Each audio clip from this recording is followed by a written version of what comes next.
Hello everyone, আসসালামু আলাইকুম। কেমন আছেন আপনারা সবাই? আলহামদুলিল্লাহ আমি অনেক ভালো আছি। আপনাদের সাথে আজ খুবই ছোট্ট একটি ভিডিও শেয়ার করতে যাচ্ছি। তা হচ্ছে প্রতি বছরই আমি চাইনিজ লাউয়ের যে ফুলগুলো হয়, চাইনিজ লাউ, চাইনিজ কুমড়ো, অনেকে একে চাল কুমড়োও বলে থাকে। তো যাই হোক, সেই ফুলগুলো আমি খাই বরাবরই। তো অনেক লাভলি ভিউয়ার্স আমাকে প্রশ্ন করে যে আপু, আমরা তো মিষ্টি কুমড়ের ফুল খাইনি, তবে জানি যে খায়, তো চাইনিজ লাউয়ের ফুল কি খাওয়া যায়? তো এই হচ্ছে চাইনিজ লাউয়ের ফুল। আপনারা আশা করি দেখতেই পাচ্ছেন, কোনো পার্থক্য নেই। আমি সকালবেলায় যে কাজটি করি, গাছে যে ছেলে ফুলগুলো ফোটে অতিরিক্ত আমি একটি কি দুটি রেখে তুলে নিয়ে আসি যদি কোনো মেয়ে ফুল থাকে। আর মেয়ে ফুল যদি না থাকে তাহলে আমি ছেলে ফুলগুলো সবই তুলে নিয়ে আসি। এই যে যেমন আজ সকালেই তুলে নিয়ে এসেছি।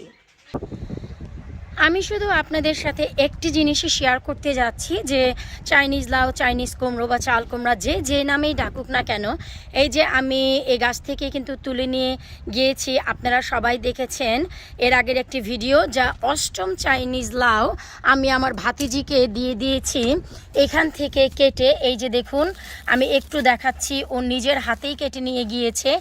তারপর অষ্টম চাইনিজ লাউ আমার গাছ থেকে যাওয়ার পর আল্লাহর যে রহমত, তা আপনারা একটু দেখলেই বুঝতে পারবেন। এই যে দেখুন, এটি হচ্ছে আমার নবম চাইনিজ লাউ। তারপর আরও হচ্ছে এপাশে আপনারা দেখুন, এ হচ্ছে আমার দশম চাইনিজ লাউ এটি। তারপর এখানে যেটি দেখতে পাবেন এটি হচ্ছে 11তম চাইনিজ লাউ।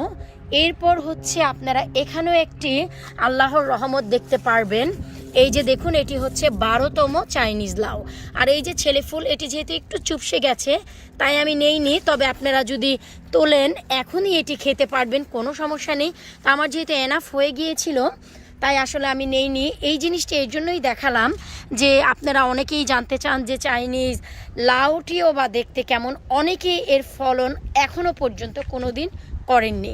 আর আমার কাছে এত রিকোয়েস্ট এসেছে যে আপু, এই চাইনিজ কুমড়ো বা চাইনিজ লাউয়ের ভেতরটি দেখতে কেমন।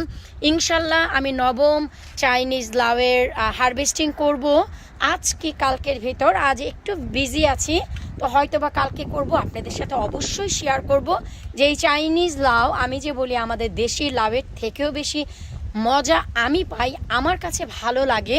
কারণ বরাবরই দেখা যায় যে দেশি যে লাউগুলো আছে তা তো অসাধারণ, কারণ লাউ প্রেমিক তো সবাই, কিন্তু অনেক সময় দেখা যায় যে আমি এই চাইনিজ লাউটি খেতে বেশি বেশি বেশি বেশি পছন্দ করি।